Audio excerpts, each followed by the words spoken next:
certain way, and then as you get better at it, you'll recognize like when you can use it, okay? So what we're gonna do is I'm gonna first grab his collar like this.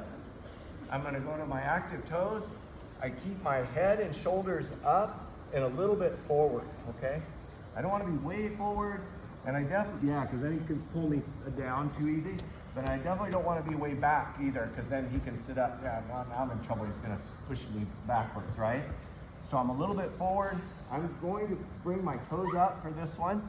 Sometimes we can sit here like this. This is okay with the dead toes, but in this case, we're gonna go active toes, and I'm gonna control his collar like this, where my 4 fingers go in, and I'm right near his collarbone, and I'm gonna bring my elbow in, and I kind of pull, just to make it harder for him to move his head and shoulders around. And then if he tries to sit up, I can kind of pin him here. See how I push? If he tries to come up into me, I can push into him.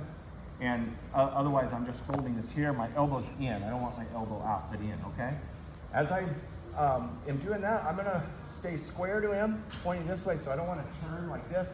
I'm gonna stay square, and I'm gonna start to ratchet down on his knee. I'm just gonna, like I'm kind of trying to think of a good analogy for the kids, but like I think of it like a impact wrench that does little small turns that add up to a lot, okay? If I just push straight down, like if he has a closed guard and I'm pushing, this will be hard to get him to open. Maybe with long, steady pressure, I might, but generally I'm gonna kind of like bounce it like that, okay? As soon as that happens, I'm gonna step up with this leg, okay? So I'm blocking the back of his thigh, and then I'm gonna staple his other leg, sorry, here like this, okay? And then the first one I'm gonna do, I'm gonna take his leg and put it on my shoulder like this, okay? And you notice I switched hands with the collar, so I keep his collar, because I wanna keep his head from moving. And now I'm gonna think about pushing his knee towards his shoulder, okay?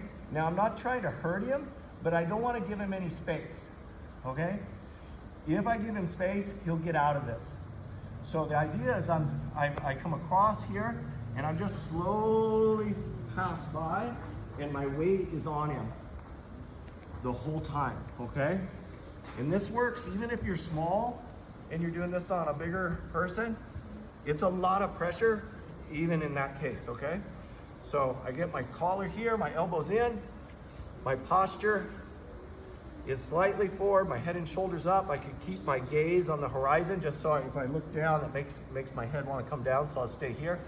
And I stay square, and I can ratchet this. As soon as it does, I'm gonna step up. I get my thigh on the back of his hamstring here. So I'm controlling his hip for the moment, and then I'm gonna put my knee over his other leg like this, okay? And now I'm gonna switch here. I scoop. I put his leg on my shoulder. I'm gonna come across to his shoulder, and I'm slowly passing. There's no hurry. And a lot of times they're just gonna kind of let you pass because it's pretty uncomfortable position. All right? And once he's here, then I can settle into my side control and get my 3 points and a guard pass for going next move to my submission, probably, okay?